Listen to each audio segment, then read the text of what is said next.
Greetings, everyone. Pete Pardo here from Sea of Tranquility. Welcome to a very special edition of the show. We have a very special guest here with us, none other than Marillion's keyboard player extraordinaire, Mr. Mark Kelly. Mark, welcome to the program here. Pleasure having you on. Thank you.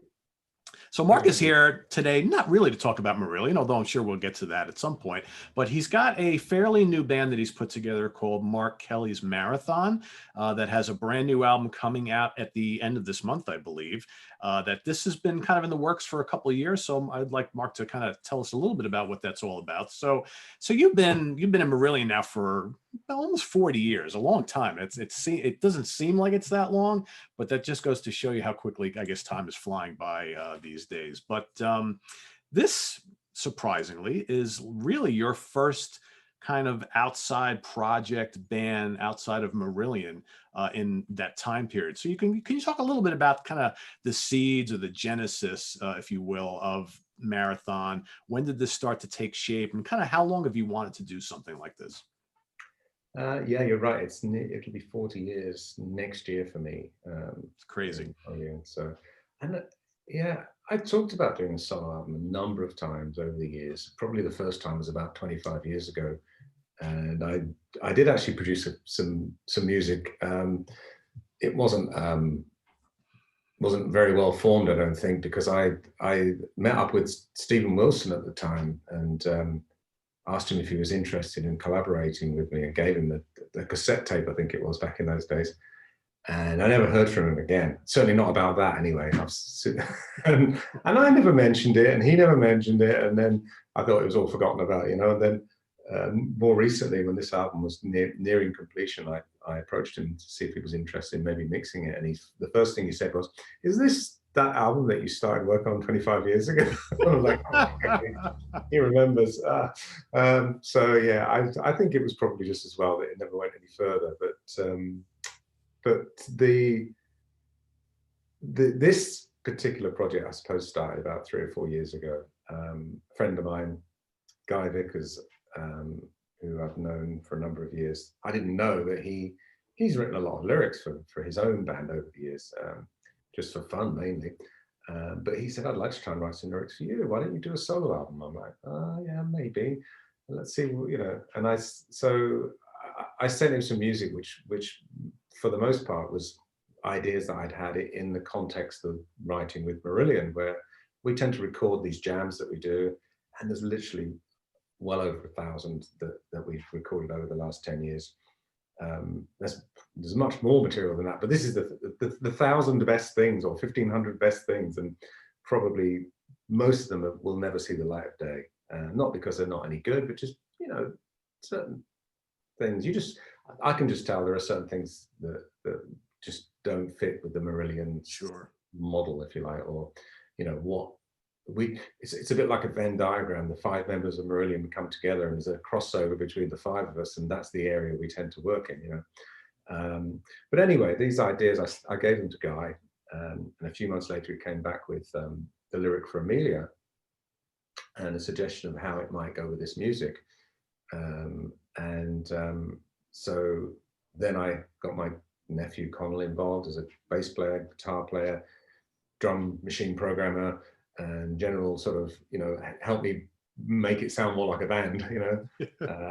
And he did a great job with that. And but then it got to the stage where I needed a singer, and I found a chap called Oliver Smith, whom a number of people have mentioned that he sounds a lot like Peter Gabriel.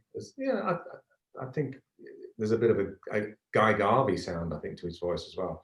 But anyway, I really like the sound of his voice. I think he suits the music. I wanted somebody that could sing a lyric like Emilia and sound authentic. And because it's not theatrical, but because it has different characters, if you like, within the lyric, it's important not to sort of make it sound hammy. You know what I mean? I don't know. Sure. Yep. It can cross over into this sort of almost theatre-like quality, which I was trying to avoid, and I think Ollie does a brilliant job with that. So, you know, the idea was to try and record the album in a studio in a sort of traditional way, really. And once the songs had been demoed and written with mainly myself, Ollie and Connell writing the music and Guy writing the lyrics. The idea was to go to probably the Marillion studio, but I knew that we were going to be working on the Marillion album this year. That all changed in March when the lockdown happened, and suddenly we weren't able to go into the studio. Nobody knew quite what was going on. We were all at home, and I said to the rest of the guys from Marathon, why don't we, how do you fancy trying to record your parts at home? Send them to me. Now, I had a drummer in mind, a chap called Henry Rogers, who I'd worked with probably 8-9 years ago on an album called The Expos, or a band called The Expos. I played keyboards and he was a drummer on that album. The album was called King of Number 33. And I liked his drumming, and I knew he had his own studio. So he seemed like a perfect choice for this experiment in home recording, you know. So Henry did the drums, Connell played the bass, and then there was 2 different guitar players. John Cordy was recommended to me by Steve Rothery. He'd seen him play on YouTube and suggested that he might be a good fit. And the other guitar player, Woody, was somebody who's a friend of Guy's, who plays in a band with Guy. So that was the band, really. And they all sent me their parts, and I stuck it all together. Quite often we would literally be on the phone. John would say, what about something like this? And play it to me over the phone. And I'd be like, yeah, maybe, could you try it with, you know, whatever. And then when I heard something I liked, I'd be like, yeah, that's it. And then he'd record it and send it. So it was a surprisingly good way of working. You know, I think the end result, it's hard to tell that it wasn't a band in a studio recording in a sort of traditional way. I think it all worked out really well. So welcome to the new norm in 2020, right? I think a lot of people have done it. A lot of people have been, you know, had a fairly creative year and have found the time to write music and record music when, you know, all those other things that we normally do, like getting out on tour and stuff, weren't getting in the way. So, you know, that's what happened. So, you know, the final thing at the end of the recording, I realized I'd need something visual. You know, everybody puts stuff up on YouTube, and so I thought, okay, so maybe we can just get in a room somewhere with a stage and some lights and film, you know, almost like a playback type thing, because I didn't think we'd be able to do a proper sound recording and lighting and all the rest of it. It was stupidly expensive, and to do it, you know, really well. So then the idea came of going to Real World Studios, where Marillion have been a number of times. And I thought, well, it looks great. It's a recording studio. We can actually record it for real, you know. So I booked us a couple of days in Real World, which was all that was available in July. And we all got up there, met, some of us meeting for the first time because, you know, we've never actually been together in the same room. And we filmed and recorded the entire album for a second time, which is what's on the track Emilia that you're showing is from that session. And the album, I've got a sort of special edition, limited edition version of the album with a DVD with the entire session from Real World, which is basically the entire album played live. So turned out well. Cool.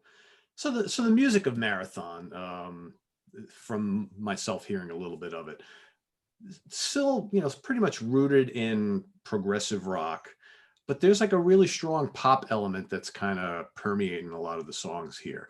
To my ears, I'm almost thinking, and I'm not saying it sounds like it, but it's kind of the impression I get. Little Mike and the Mechanics, very accessible, lots of great melodies, but you have that kind of that prog rock thing floating through all the songs as well. So if you were to describe, obviously everybody knows you with your main band Marillion, they know, you know, what that band is all about. So if you were to describe the music of Markkellys Marathon to someone who has never heard anything from the band before, and obviously there's going to be a lot of people who haven't, how would you describe the band to all the folks who are now going to be hearing this for the first time?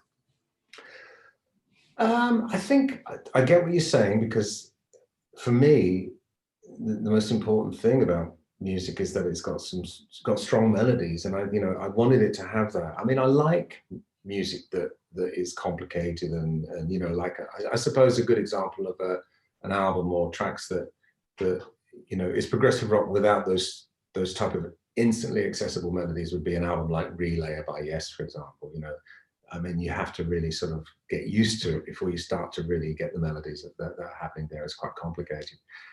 I wanted something that was a bit more easily accessible than that, and something that was memorable, but also to have those episodic journeys where, you know, it's not highly repetitive. You know, you would have pieces of music that happen only once in a 15-minute piece, like there's a track called 2051.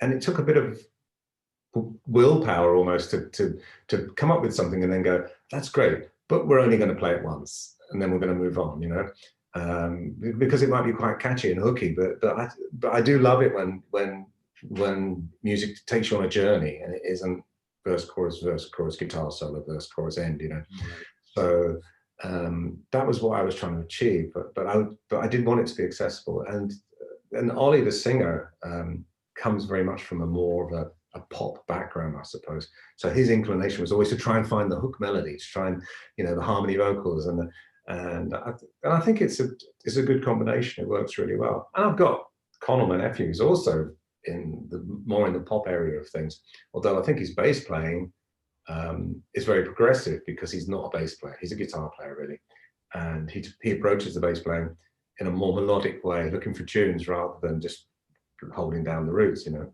Right. Henry's is a very technical drummer, and I had to ask him to give me the usual story was, I'd say, okay, can you do me a complicated version, the version, you know, how you would like it, and then a simple version, and then a really simple version, you know, and then I would, like, you know, choose the cut between them to get a, you know, what I would call tasteful drumming, but not over the top and unnecessarily complicated. You know, I tend to, you know, I think, you know, instrumentalists, especially when they're young and they're talented and they're good at what they do, tend to want to show off a little bit. I think it's just natural, you know. They'll go for what they, you know, the thing that's more difficult to play rather than the thing that's easy to play and sounds great. You know what I mean? Yeah. So I just had to sort of, you know, not could take control a little bit, but you know, I knew how I wanted it to sound, I suppose, and that's one thing about having a solo album, if you like, is that everybody knew that it was my album, really, that I was the one that was going to be saying how it was going to be and telling everybody, you know, what I wanted to hear from them. But I called it Marathon because I didn't want it to be just Mark Kelly. It's a band, it's a collaboration. Everybody's contributing creatively, very much so. So, you know, Mark Kelly's Marathon is the name of the album. Next album is going to be something else by Marathon. And I'm hoping by then people will know, if they hear the name Marathon, what it represents musically, what, you know, and that it's this band, you know. Right. That's my good choice of a band name, I think. Well, a few people have said it's not because it's difficult to find it on Google or whatever. But the way Google works is you know, as soon as it's been out there for a bit, you do the search for Marathon band and it'll be at the top of the listing. There you go. And that's already happening. So I'm not too worried about that. To be honest, I just thought, you know, I had a few chats with various people. One guy's friend suggested calling it Marksman, which I thought was quite clever, but and then Marathon appealed to me because I was looking for something a bit like Richie Blackmore's Rainbow, something that sounds good with Mark Kelly, you know, but you could just have it on its own as well, you know. So when people talk about Rainbow, everybody knows that we're talking about Richie Blackmore, right? Yeah. So that was the thinking behind it. Cool. And sorry, no, and I like running. I do a lot of running, so it's sort of. Well, then it's perfect then, right? Yeah, it's very applicable. So yeah, I like the name. I think it'll work well. So the album's coming out on Racket Records later this month. It's actually on Adel Ear Music, which is a German label. Oh, okay. Yeah, so I did a deal with Adel. They put out a lot of Marillion stuff, and we've got a relationship going back with them for years. So it was a good choice for me to work with them, and they're really keen. They're working hard on it. So good. It's good. Yeah.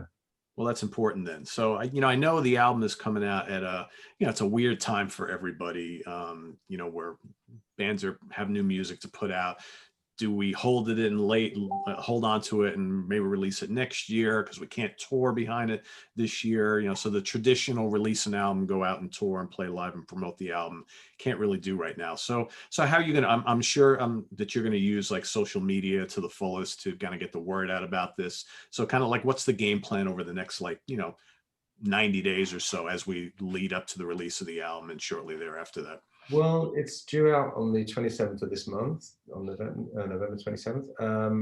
To be honest, it's a shame that we can't go out and do some dates, but I'm just doing the usual stuff, interviews, and hopefully getting some reviews, some good reviews, hopefully. I've had a very, very positive feedback from people about it. I think the social media thing is a big help. Marillion have got a fairly big social media presence, as you probably know. We've got a big mailing list, and we've got 80,000 followers on Facebook and all the rest of it. So I don't want to just appeal to the Marillion audience, and although I think it will appeal to a lot of Marillion fans, because it's not a million miles away from Marillion. Quite a few people said, "Oh, it's got a bit of a sort of early Marillion quality to it," and in some ways it probably has. I've gone back to a bit more of a retro sound with the keyboards in places, and some twin lead guitar and synth stuff that probably hasn't been done by Marillion since the 1980s.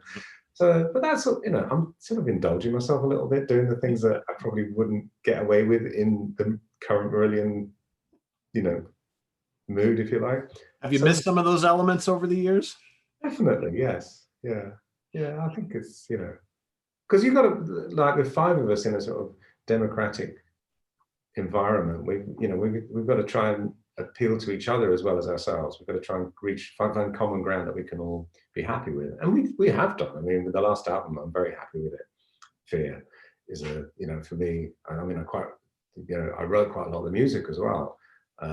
So I've got no complaints with Marillion. This isn't me trying to get out of the straitjacket of working in Marillion. It's just a different aspect of what I want to do. I've come up with a lot of music over the years, and it's just been a different thing, really. Yeah. So so we talked about Emilia before. So that's the lead-off single from the album, and as Mark mentioned, that's a video we're going to be featuring on our Sea of Tranquility Fall Fest program, which is coming up shortly. So it's a pretty long song. Not a lot of acts these days, when they're going to release a single, they may choose something a little more compact. But I think it's kudos to you for going out there with a really good song, I think, regardless of how long it is. And I hear a little bit of late 70s Genesis elements to it. What's the reaction been to the song so far from fans? It's been really positive. I mean, I chose that song. There's only 5 songs on the album, and maybe people would think, oh, why didn't you choose one of those two or three short ones? There's one that's 3.5 minutes long called This Time, which is the one that's the single, if you like. Now, I didn't want to lead with that track because it's a pop rock song. It's not representative really of the album, although it's instant and accessible, and it's probably more in the area of Mike and the Mechanics, if you like, than something like 2051 or Emilia or even Puppets. So I thought Emilia was more representative of the album as a whole. It's a lyrical song that tells us a story about Emilia Earhart and how she, the story of her disappearing back in the 1940s, 30s. I think it was late 30s, early 40s. Can't remember the exact year. But musically, yeah, I suppose there's a bit of a Genesis-y thing going on. I don't know. It's just the music I came up with, Well, there's something to be said, and it doesn't always happen, about the anticipation of a brand new release and picking a single. I mean, because I hear a lot of stuff, Mark, as you can imagine, so many bands that are releasing new albums, and I see the choice of that first single as a way to introduce what they're going to expect from the album. And in so many cases, the choice of the single either isn't even close to being the best song on the album, or in many cases isn't representative of what the rest of the album is all about. Now, this happened like a lot in the 80s and 90s, right? Because, you know, you got to push the song that'll get the most attention, maybe the most airplay. Well, you know, now airplay is not that important. So I have to say, from a personal standpoint, that you choosing a daring, dramatic song like Emilia is a great choice, because that is going to give you the flavor of what your band is all about, rather than something that may not represent what the sum of everything is, right? Yeah, I mean, it takes probably a few listens to get into it, like those sort of tracks do, but hopefully it's worth the journey. Yeah, so good. I'm glad you agree with my choice.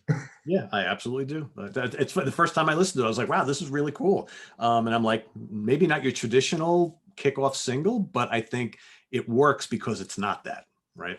Yeah, and I think I've learned from the mistakes that we've made as Marillion with, I think, for example, Hooks in You as the first single that we released How with did I Steve know you were going to say that? the singer. I think in retrospect was a terrible choice, because there was a lot of anticipation from people wondering what this new lineup was going to be like, and it really doesn't represent anything that we've done before or since, really. Right, right. So I would have thought, I don't know, Easter would have been a far better choice. But, at first blush, you look at that and think, it's not really a single, is it? It starts off with an acoustic guitar, but then it builds into this great guitar solo, which is really what, people would want to hear from Marillion, certainly at that time, especially as well. Yeah. So, yeah, but, at least we can learn from our mistakes, right? So there you go. Well, that's what it's all about, right? That's what life is. So, Yeah. So we got the brand new album coming out later this month. So everybody make sure you go investigate and check that out. I think you'll be pleasantly surprised at how strong it is. And now to kind of change gears a little bit, let's talk a little Marillion. So it's been a few years now. I mean, again, we keep talking about how fast the years go by. So it's been a few years since Fear. So you mentioned earlier that plans were to do a new album this year, which that's kind of stalled. So I know you guys are probably talking. So what's the kind of plan for the new Marillion album? Has anything started on that, or are we looking into next year at this point? Well, we stopped in March with everybody else, and I think what stopped us from getting back in the studio together sooner was the fact that Steve Rothery was concerned, because he's what you would consider high risk, because he's diabetic and he was, overweight, obese, and I mean, he'd be the first to admit it. He's done a Facebook blog about how much weight he's lost. So he basically went, I'm going to do exercise, I'm going to diet, and he's lost. I mean, you don't work in stones, but whatever 4 stone is, it's like 50 pounds or something. That's significant. Maybe more. So he basically got himself in better shape. And then at the end of the summer, we went back in the studio with big perspex screens up between everybody. It's like a hall of mirrors in there. But we're doing what we can to follow the rules. And right now we've got another lockdown, but people are allowed to go to work if they can't work at home. So writing an album with Marillion counts as not being able to work at home, as far as we're concerned. This working remotely thing doesn't really work so well with Marillion, because we're so used to working the way we do. But anyway, we restarted again, and we've been at that for the last few months, and we're getting to the stage now where those ideas have been developed. They're not finished songs, but they're starting to sound like songs rather than just sketches, So I reckon early next year, in fact, I think next week we're going to be narrowing it down from the 20 or 30 best things we've got to the 15 or so most promising songs. That's sort of how we work. And so by early next year, we'll be well into recording, I think. And if it all goes according to plan, we'll probably have an album by the early summer, I would have thought. Or, certainly ready to be mixed and delivered to the label. So we've got some dates booked at the back end of next year, maybe a bit early. Who knows whether things will be relatively normal by then, but we are scheduled to play some UK shows and some European shows. No plans to come to the United States, although it may be a more welcoming place now that you've got a new president. Congratulations. I hope you agree. Um, Thank you. it's funny. I haven't spoken to anybody who works in our area that would disagree with that as being a good thing. No, I think it's good for the world actually. But anyway, back to music. I try not to comment too much on politics. I know we try to keep it a minimum here too. I know. I thank you. But yeah, so that's the plan. So next year is the next Marillion album. I can't believe it's 4 years. Yeah, it'll be 5 years. Yeah. So you guys thinking a single album or a double album, perhaps, or it depends on how much material you wind up with. If it was down to me, and I've said this publicly, it will be an album that will fit on 2 sides of vinyl, which is what the rule I set myself for the marathon album. I had this idea in my head. I was being self-indulgent, if you want to call it that, nostalgic, wanting to make an album that was a progressive rock album in the traditional sense with a vinyl release. That was one of the things I was happy about, that they said we can do vinyl, even though I'll probably only sell 1,000 copies. And then, I mean, I haven't got the vinyl here, but the idea you can take the vinyl cover and open it out, and you've got a painting that covers the entire, open cover, with imagery from the songs and lots of symbolism and plenty of stuff in there to look at, including inside as well, which all relates to the lyrics. So I wanted it to be an immersive experience, but I wanted it to fit on 2 sides of vinyl. And we wrote another 3 songs that aren't on this album because they won't fit, and because these 5 songs for me make a nice curve, a nice journey, with the 2 long ones bookending the 3 short ones in the middle. So for me, I think the next Marillion album should be 45 minutes or less. I mean, not every album has to be a double album, right? I mean, I can't, as someone who reviews new music by tons of bands all the time, it just, I mean, like the new Arion, 2 discs, the new Flower Kings, 2, it's like, this is like a lot of music to kind of take in. And when you got more and more, especially progressive rock bands, are not afraid to make double albums anymore because they've got that freedom now to do that, it can be daunting for the listener at times, right? Especially when you release multiple albums in a row that are double albums. And I think, we did it with Happiness is the Road, and I think that would have made a great single album. And I think some of it's a bit weak. It's, I think that's the case with a lot of double albums. You could probably, I know it's a bit like culling your children, but you gotta get rid of the runs of the pack sometimes. You gotta go, okay, these are which songs are the great songs and which songs are just good or just okay.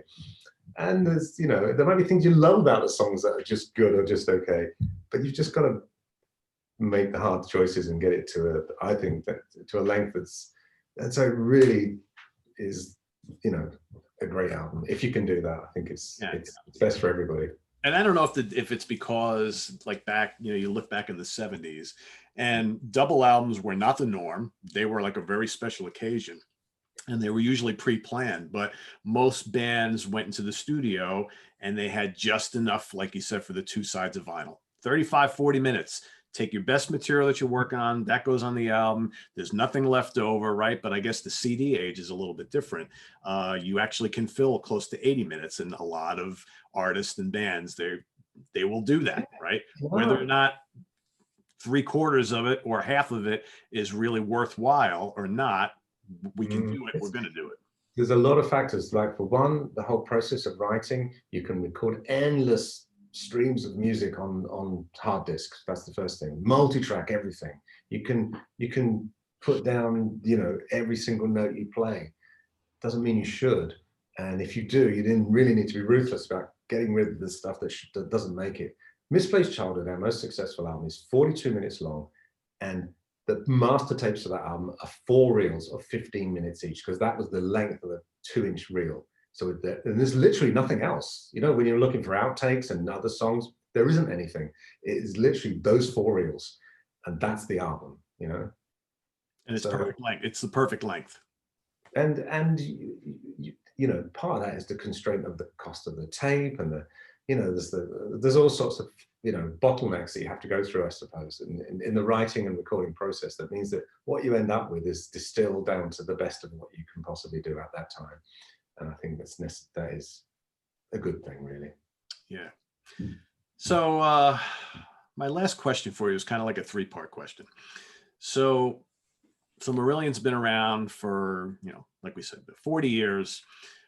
Do you feel that the band has firmly cemented their place in progressive rock lore, or more importantly, rock history? That's the first part of this question. The second part, do you still get a lot of fans who constantly talk about the two eras of the band, the Fish and the H eras? And the third part is, what is your favorite Marillion album of all time? The first part, I'd say that we were an unfashionable band in the early days. We became very successful, especially in Europe. And then everybody loved to hate us on the mainstream media and all the rest of it. And then we got what we deserved. We went slowly down into obscurity through the 90s. And then we invented crowdfunding. And then everybody was like, oh, this band is still going. And then there was like a newfound respect for us, I think. And not only within the media, but within the industry. People were like respectful of the fact that we were still around after 30 plus years. And not only that, but we'd come back up again, playing sold out shows at the Royal Albert Hall and bigger venues in Europe. And clearly with no hits, just through sheer grassroots fan, following it, and the crowdfunding thing, which basically changed the music industry, was our invention back in 2001 with the Arachnophobia album. So I think that's probably our place in history. Maybe not so much to do with the music in a way, but just the story of this cult band that had a 40-year career so far. The second part of your question was the Fish and H thing. Yeah, I think even fans of Fish and H go, "Oh, just shut up," when people say which is best. You see these. I mean, occasionally I visit these Facebook groups and stuff, and it's like, I think there's they ban people. It's a bit like you're not allowed to play Stairway to Heaven in a guitar shop. You're not allowed to talk about which is best, Fish or H. Some people love one, some people love the other, and some people love both, and some people hate whatever. So. Yeah, I think most people are over that, really. It's so long ago. We had 4 studio albums with Fish. We've made 13 with H so far, I think. Is it? No, more. 15, something like that. Anyway. Yeah, at least. I think it is, yeah. It's a lot of time, a lot of water under the bridge. And what was your final part? What's your favorite Marillion album that you played? Oh, my favorite Marillion album. That's a hard one, but if you held a gun to my head, I would say, Marbles, maybe. Okay, Marbles, Fear, Afraid of Sunlight, maybe Brave or This Strange Engine. I don't know, but for me, they're the high, and maybe Misplaced Childhood from the Fish years. They're the high points in our career. There's a few low points I probably shouldn't talk about. Very cool, very cool. So curious, have you heard Fish's new solo album, which apparently is going to be his last? Apparently, yeah. I will see if it seems to have been very well received. There's a lot of good chat about it, and I have listened to a few of the tracks. I'll be honest, I wasn't so impressed with the first track that I heard, which was the one about dementia, but I can't remember what it's called. Just felt like a bit slow and not that exciting musically. But the Man with a Stick, I think I heard it on the radio actually. I thought that was pretty good. It was on Planet Rock. I was in the car and it came up and I could see it on the screen, so I photographed it and sent it to him. Just to say, "Hey Fish, you're on the radio." Yeah, I got it right here. Yeah. No, I think he's got John Mitchell. Speaking of double albums, right? I mean, yeah. I haven't listened to it all, to be fair. I haven't got a copy of it. I mean, I've listened to stuff on Spotify, but he's got John Mitchell playing guitar, right? Yeah. I think that's a good choice. Yeah, he's got a good cast of musicians on here, as he usually does. But yeah, if you get a chance, check out Rose of Damascus, which is probably my favorite track on it. Okay. Like 15 minutes long, but it's a good one. So yeah, it's good. It's good. You know what? If that's going to be the final one from him, he's gone out on a high note. So That's good. Good so to know. we'll see. But if it does as well as he's hoping, he'll probably think, maybe I should do another. That's kind of what we were talking about on here about a week ago. Yeah. Yeah. We'll see, right? Because you know, never say never. I know basically Yeah. everybody says that. So we'll see. Well, good luck to him. Yeah. Right. All right. Well, so Mark, thanks so much for joining us here and talking about Mark Kelly's marathon, which is coming out in 2-3 weeks. Make sure everybody stay tuned and check out the Sea of Tranquility Fall Fest event, which is happening very, very shortly. There'll be big news going out over the next couple of days about that. And make sure you get the brand new album from Mark and his brand new band. It's quite good. I think you'll enjoy it. So Mark Kelly, thank you again. I greatly appreciate it. Visit us on the web at www.seaoftranquility.org. We're on Facebook, Twitter. Of course, we're here on YouTube all the damn time. I was going to plug my website, which is I'm going to ask you right now, so go ahead. marathonsounds.com. So there you go. Marathonsounds, plural.com. Yeah. So thank you, Pete. That's nice to chat. And, Same here, Mark. So for Mark Kelly, I am Pete Pardo. We'll see you all real soon. Enjoy the rest of your weekend. Take care. Bye-bye.